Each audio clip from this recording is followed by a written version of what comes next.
This video, we try to find the key piece of information for this graph. It looks like a V, right? So this graph looks like a V, and you have this one point down here. We call that point the vertex, and because it looks like a V, we know that it is an absolute value graph, right? So it's an absolute value graph itself, and so when you look at some key other piece of information, look for the line of symmetry. And yes, there is a line of symmetry. It goes right through that vertex.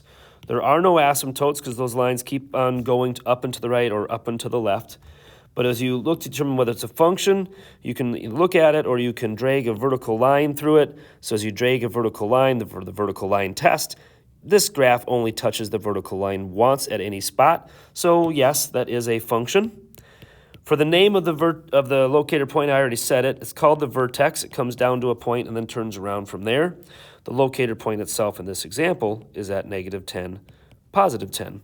So that's at -10, +10. So that's the point that helps us start our equation. The general equation for an absolute value is A times the absolute value of x minus h inside it, and then plus k.